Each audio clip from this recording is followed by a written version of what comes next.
The trouble in our family began with a death. It was not a simple death. It was a strange one, shrouded in whispers and questions that never found answers. My great-uncle, a strong and vibrant man, was found still in his bed one morning, his face peaceful, but his spirit gone. This was over 30 years ago, but the shadow of that day still stretches long over our lives, touching everything like a persistent harmattan dust. The elders said it was the will of the gods, but the younger ones, my father's generation, spoke of other things. They spoke of envy, of land, and of a bitterness that had been planted long before that fateful morning. The silence that followed was heavy, not with grief, but with suspicion. The crisis did not erupt in loud shouts or immediate quarrels. Instead, it festered quietly, like a wound left untended. It grew in the sideways glances at family meetings, in the sudden quiet that fell when certain people entered a room, and in the way children were told not to play with their own cousins. The land, once a shared blessing that tied us all together, became a map of division. Each parcel of soil was a potential battleground, a reason for a new grievance. The death was the crack in the family's foundation, and through that crack, all the virtues of kinship, trust, love and support slowly drained away, leaving behind an empty vessel filled with resentment and suspicion. My grandfather, Mr. James, was a man whose heart hardened after his brother's strange passing. He saw threats in every corner and betrayal in every smile from the other side of the family. He believed his brother had been cheated, not just of his life, but of his legacy. He gathered his children, including my father John, and taught them a gospel of distrust. "You must never be weak," he would say, his voice a low rumble that filled their small parlour. "What is yours, you must take. What they have was meant for you. This world does not reward the gentle. It rewards the strong, the ones who fight for their inheritance." He painted the other branch of the family as villains, greedy and ruthless. This lesson in hatred was learned well by some, but it sat uneasily in my father's heart. Grandfather James spoke of property, not as something to be managed for the good of all, but as a prize to be won in a war against our own blood. He would point to the lush palm groves and fertile yam fields, telling his sons that these were their birthright, stolen by treacherous relatives. He nurtured the anger in his children, fanning the small flames of their youthful indignation until they became a raging fire. The family was no longer a unit, it was two opposing camps, and Grandfather James was the general of one, preparing his soldiers for a long and bitter conflict that would span decades. When my grandfather James passed on, the mantle of leadership fell to my father, Mr. John.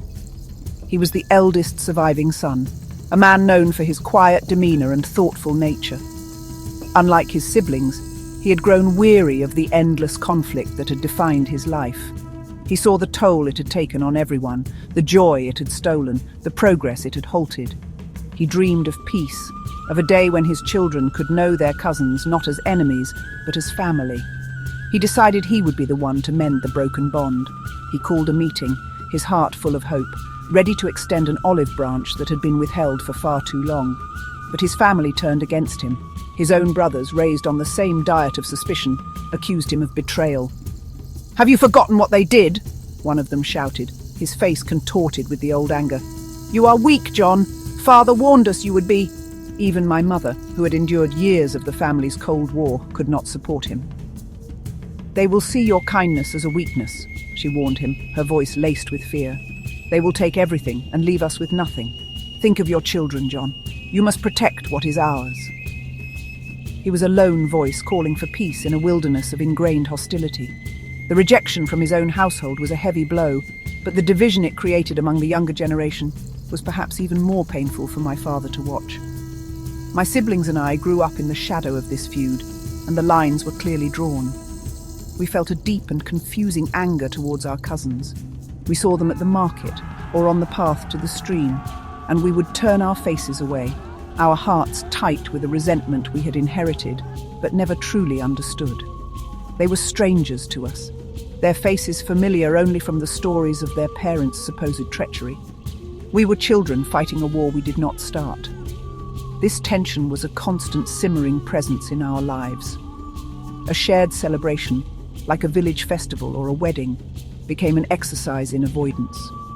Our families would sit on opposite sides, a wide, empty space between us, serving as a silent testament to our brokenness. The air would be thick with unspoken words and hostile stares. John's children, us, felt the sting of this isolation keenly. We longed for the easy camaraderie we saw in other families, the laughter and shared stories. Instead, we were taught to be vigilant, to see our own blood as the other, the adversary who wished us ill. The innocence of our youth was stained by this inherited hatred. The hatred for my father, Mr. John, was cemented by a story that was twisted and retold until it became a hard, ugly truth in the minds of many. It concerned the marriage of his late elder brother Moses, which happened years before the strange death. Moses was set to marry a woman from a nearby village, and as was custom, a significant bride price was required. My father, John, who was then a young man just starting his career, contributed a large portion of his savings to help his beloved brother. It was an act of love and support, a gesture that should have been remembered as a symbol of their bond, a testament to family unity. However, after Moses' death, this story was deliberately changed by those who sought to deepen the division. They began to whisper that John had never wanted Moses to marry the woman. The new narrative claimed that John had argued against the union, that he had given the money grudgingly, and that he had been jealous of his brother's happiness. They twisted his sacrifice into an act of sabotage. This lie was carefully planted and watered with malice, and it grew strong in the fertile ground of the existing suspicion. It was a cruel and effective weapon, turning a beautiful memory into another reason to despise my father. This distorted tale spread through the kindred like a disease. Soon, it was not just a whisper, but a widely accepted fact. People who once respected my father now looked at him with contempt. They saw him not as the peacemaker he tried to be, but as a cunning, envious man who had harbored ill will against his own brother. His attempts to explain what truly happened were dismissed as the desperate lies of a guilty man. "We know what you did," they would say, their eyes cold and unforgiving. The weight of their collective hatred was immense, isolating him and his immediate family completely. My father carried this burden with a quiet dignity, but we, his children, could see the toll it took on him. We saw the sadness in his eyes when he returned from a family meeting where his words were met with scorn. His dream of peace seemed to crumble with each new accusation, each cold shoulder. His own wife, my mother, began to doubt him too, wondering if there was some truth to the stories, worn down by the constant pressure from all sides. Mr. John, the man who wanted only to heal his family, found himself standing alone, branded an enemy by the very people he sought to save from their own bitterness. Despite the thick clouds of resentment that hung over our family, a few rays of light managed to break through. This hope did not come from the elders, who were too set in their ways, their hearts hardened by decades of animosity. It came from the young people, from a few of my cousins and from my own siblings. We were the generation born into the conflict, but we had not chosen it. We began to see the futility of it all, the waste of years and emotions spent on a quarrel whose origins were murky and poisoned by lies. We started to question the stories we'd been told since we were children. There were small, secret acts of rebellion, a cousin who would offer a quiet greeting at the market, away from the watchful eyes of her parents. My younger brother sharing his football with a boy from the other side when they thought no one was looking. These were tiny gestures, as fragile as a butterfly's wing, yet they held immense power. They were cracks in the wall of hatred that our parents and grandparents had built so high. We began to talk among ourselves, in hushed tones at first, sharing a common weariness of the fight and a tentative dream of what our family could be if the fighting would just stop.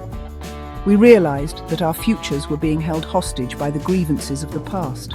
We did not want to pass this toxic inheritance down to our own children. We wanted them to know the joy of a large, united family, to have cousins who were friends, not rivals. This shared desire for a different future became a quiet, binding force among some of us. We understood that rebuilding the trust that had been shattered would be a long and difficult journey. It would require courage to defy our parents and challenge the narratives that had defined our lives for so long. But the belief in peace and brotherhood was taking root. And so, even as things look bleak today, on this day in 2025, there is hope.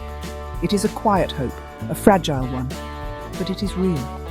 It lives in the hearts of the young, who are tired of fighting a war they did not start. They believe in a future where the name of our family will once again stand for unity and strength, not for division and sorrow. The path to reconciliation is long, and the shadows of the past are deep, but a new dawn is possible. The quest for peace, once the lonely dream of my father, is now a shared hope for a new generation, a promise of a better tomorrow.